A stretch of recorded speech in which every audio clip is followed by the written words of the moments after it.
later. A few inches later. 2 hours later. One eternity later.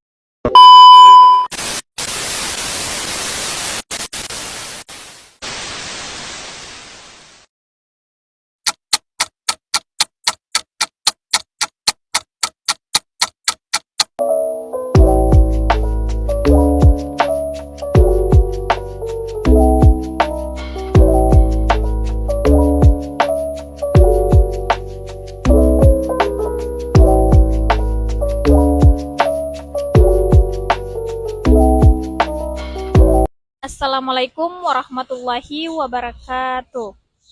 Halo semuanya, perkenalkan nama saya Jivita M. Dailami dengan NPM terakhir 020. Saya dari kelas 3B, jurusan akuntansi, Universitas Hairun Ternate. Pada kesempatan kali ini, saya akan mempresentasikan materi tentang teori perbankan syariah. Baik teman-teman, materi ini tuh saya buat sebagai salah satu tugas dari mata kuliah perbankan syariah. Teman-teman sekalian, di tengah perkembangan ekonomi modern yang begitu pesat, kita semakin sadar bahwa sistem keuangan konvensional seringkali menimbulkan ketimpangan, spekulasi, dan krisis. Karena itu, hadirnya perbankan syariah menjadi alternatif sistem keuangan yang lebih adil, beretika, dan sesuai prinsip Islam. Baik teman-teman, dalam video ini saya akan menjelaskan secara lengkap mulai dari landasan filosofis, prinsip, dan akad mekanisme operasional, hingga peran dan tantangan perbankan syariah di era global. Baiklah, tanpa berlama-lama, marilah kita mulai pembahasannya. Baik, yang akan kita bahas yang pertama yaitu tentang landasan filosofi dan konseptual perbankan syariah. Pertama-tama yaitu mari kita pahami dulu apa itu perbankan syariah. Jadi perbankan syariah secara sederhana yaitu perbankan syariah adalah lembaga keuangan yang menjalankan kegiatan usahanya berdasarkan prinsip-prinsip Islam, terutama yang tercantum dalam Al-Quran dan hadis. Artinya, semua kegiatan ekonomi dan transaksi di bank syariah itu harus bebas dari unsur riba, gharar, dan maisir, atau dalam bahasa mudahnya yaitu bebas dari bunga dan ketidakjelasan atau dan spekulasi. Baik teman-teman, tujuan utama dari sistem ini bukan sekedar mencari keuntungan, tetapi untuk mewujudkan keadilan, keseimbangan, dan kemaslahatan umat. Selanjutnya yaitu filosofi dasar perbankan syariah bersandar pada 4 nilai utama, yaitu yang pertama yaitu ada tauhid. Tauhid ini tuh seluruh aktivitas ekonomi dipandang sebagai ibadah kepada Allah Subhanahu wa taala. Yang kedua yaitu keadilan. Keadilan ini tuh tidak boleh ada pihak yang dirugikan. Dan yang ketiga yaitu khilafah. Khilafah ini tuh yaitu manusia berperan sebagai pengelolaan dan pemegang amanah dari harta Allah. Dan yang keempat yaitu maslahah. Maslahah ini tuh yaitu setiap kegiatan ekonomi harus membawa manfaat bagi banyak orang. Jadi bank syariah bukan hanya tempat pinjam, tapi juga sarana mewujudkan kesejahteraan sosial yang sejalan dengan nilai-nilai Islam. Baik, selanjutnya yaitu yang kedua yaitu sejarah dan perkembangan perbankan syariah. Sejarah dan perkembangan perbankan syariah ini itu kalau kita lihat sejarahnya itu konsep dasar keuangan syariah sudah ada sejak masa Rasulullah. Pada masa itu sudah dikenal sistem kirat atau mudharabah, yaitu kerjasama antara pemilik modal dan pengelola usaha dengan pembagian hasil keuntungan. Uh, dalam bentuk modern, perbankan syariah pertama kali lahir di Mesir pada tahun 1963 atau pada tahun 1963 dengan berdirinya Midham Local Saving Bank yang didirikan oleh Dr. Ahmad Najjar. Setelah itu muncul Dubai Islamic, banyak bank pada tahun 1975 lalu menyebar ke seluruh dunia Islam dan bahkan ke negara-negara barat seperti Inggris, Jerman, dan Amerika Serikat. Nah, di Indonesia sendiri itu perkembangan perbankan syariah ini tuh dimulai pada tahun 1992 dengan berdirinya Bank Muamalat Indonesia sebagai bank syariah pertama. Pada tahun 1998 itu krisis moneter membuat pemerintah memperkenalkan sistem dual banking system, yaitu sistem di mana bank konvensional dan bank syariah berjalan berdampingan. Sehingga akhirnya pada tahun 2008 terbit Undang-Undang Nomor 21 tentang Perbankan Syariah yang menjadi dasar hukum resmi bagi seluruh operasional bank syariah di Indonesia. Baik teman-teman, saat ini tuh kita juga sudah punya bank syariah di Indonesia atau Bank BSI. Hasil merger 3 bank syariah BUMN atau BUMN pada tahun 2021. Jadi bisa dibilang perjalanan perbankan syariah dan masa Rasulullah hingga sekarang adalah proses panjang menuju sistem keuangan yang lebih adil dan stabil. Yang ketiga yaitu prinsip-prinsip dasar dan akad perbankan syariah. Jadi ada beberapa prinsip utama yang menjadi fondasi sistem perbankan syariah. Prinsip yang pertama yaitu larangan riba. Di mana larangan riba ini tuh adalah Islam mengharamkan segala bentuk bunga atau atas pinjaman karena dianggap menzalimi salah satu pihak. Yang kedua yaitu larangan gharar.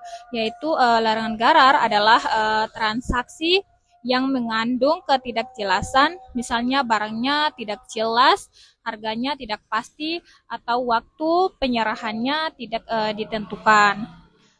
Dan yang ketiga yaitu larangan masyir. Larangan masyir ini itu adalah segala bentuk spekulasi atau perjudian. Dan yang keempat yaitu transaksi harus dilakukan dengan akad yang sah dan disepakati oleh kedua belah pihak. Nah, akad inilah yang membedakan bank syariah dengan bank konvensional. Ada 3 kelompok besar akad dalam operasional perbankan syariah. Yang pertama yaitu ada akad penghimpunan dana atau funding seperti wadiah atau titipan dan mudharabah bagi hasil. Dan yang kedua yaitu ada akad penyaluran dana atau finansial seperti murabahah atau jual beli dengan margin keuntungan, musyarakah atau kerjasama modal, dan ijarah atau sewa menyewa istina yaitu pembiayaan proyek, dan saham pembelian dengan pembayaran di muka. Yang ketiga yaitu ada akad jasa atau servis seperti wakalah atau perwakilan, kafalah atau penjaminan, dan hawala atau utang. Selanjutnya yaitu semua akad ini itu dijalankan dengan prinsip keadilan, transparansi dan saling ridha. Jadi, ketika nasabah menabung atau berinvestasi di bank syariah, mereka bukan meminjam uang ke bank, tetapi ikut berpartisipasi dalam usaha yang halal dan hasilnya dibagi secara adil sesuai kesepakatan. Selanjutnya yang keempat yaitu fungsi dan operasional perbankan syariah. Selanjutnya kita bahas fungsi dan mekanisme kerja bank syariah. Secara umum, fungsi utama bank syariah itu ada 3 fungsi. Fungsi yang pertama yaitu ada fungsi intermediasi, yaitu menghubungkan pihak yang kelebihan dan atau surplus unit dengan pihak yang membutuhkan dana atau defisit unit. Dan yang kedua yaitu fungsi sosial, di mana bank syariah juga menyalurkan dana zakat, infak, sedekah, dan karet hasan untuk kepentingan umat. Dan yang ketiga yaitu fungsi pembangunan ekonomi umat atau karena pembiayaan syariah cenderung berpihak pada sektor seperti UMKM, seperti itu teman-teman. Selanjutnya yaitu dalam operasionalnya bank syariah juga diawasi oleh Dewan Pengawas Syariah atau DPS yang memastikan seluruh produk dan aktivitas bank sesuai dengan Fatwa Dewan Syariah Nasional atau BUI. Selain itu, ada juga peran OJK atau Otoritas Jasa Keuangan dan LPS atau lembaga pinjamin simpanan untuk memastikan keamanan sistem dan dana nasabah. Selanjutnya kita lanjut ke pembahasan kelima. Pembahasan kelima yaitu tentang peran bank syariah dalam ekonomi makro dan sosial. Baik teman-teman, sekarang kita bahas peran bank syariah dalam konteks yang lebih luas, yaitu ekonomi makro. Bank syariah tidak hanya berperan dalam pembiayaan, tapi juga dalam menstabilkan sistem keuangan nasional. Karena berbasis pada sektoril dan menghindari spekulasi, bank syariah cenderung lebih tahan terhadap krisis. Selain itu, bank syariah juga berperan dalam pemberdayaan ekonomi umat, misalnya melalui pembiayaan mikro, program usaha kecil, dan juga pemberian pinjaman kebajikan atau karet hasan. Jadi, sistem ini bukan hanya berorientasi pada profit, tapi juga pada keadilan sosial dan keberlanjutan ekonomi. Selanjutnya, kita bahas ke pembahasan yang keenam, yaitu pembahasan yang keenam itu tentang tantangan dan prospek perbankan syariah di era global. Meskipun perkembangan bank syariah sangat pesat, tetapi ada beberapa tantangan besar yang harus dihadapi. Yang pertama yaitu tingkat literasi masyarakat terhadap perbankan syariah yang masih rendah. Banyak orang yang masih menganggap bank syariah ini itu sama saja dengan bank konvensional, hanya ganti namanya saja. Dan yang kedua yaitu keterbatasan sumber daya manusia yang benar-benar paham aspek keuangan sekaligus syariah. Dan yang ketiga yaitu tantangan digitalisasi. Dunia perbankan kini bergerak cepat ke arah digital, dan bank syariah harus mampu beradaptasi agar tidak tertinggal. Tapi di balik tantangan itu, prospeknya luar biasa. Indonesia sebagai negara dengan penduduk muslim terbesar di dunia, punya potensi besar untuk menjadi pusat keuangan syariah global. Pemerintah pun sudah mendukung lewat Komite Nasional Ekonomi dan Keuangan Syariah atau KNEKS yang berfokus mengembangkan industri halal, keuangan syariah, dan literasi ekonomi Islam. Baik teman-teman, selanjutnya yaitu kita lanjut ke kita sudah sampai ke pembahasan yang akhir. Dari semuanya dari semua yang sudah kita pelajari, kita bisa simpulkan bahwa perbankan syariah bukan sekedar sistem keuangan tanpa bunga, tapi juga sebuah sistem ekonomi yang berlandaskan nilai keadilan, keseimbangan, dan keberkahan.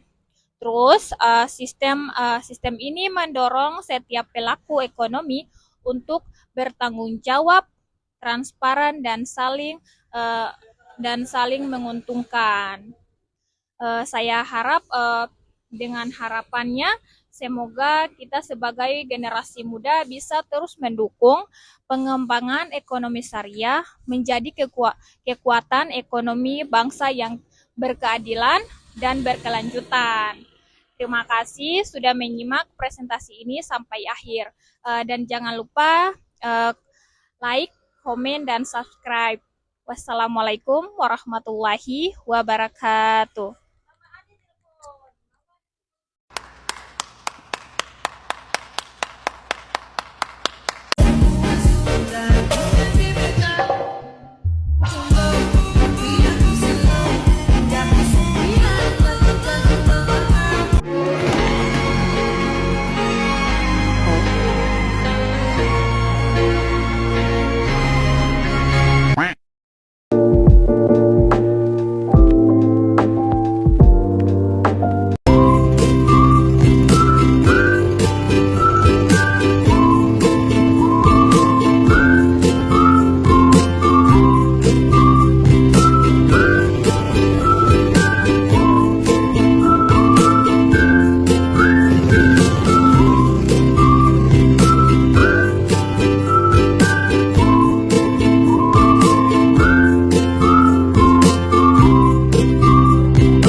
Bohong. Aku hanya memikirkan satu peraturan penting. Kenapa kau lakukan hari ini kalau kau bisa melakukannya besok? Few moments later.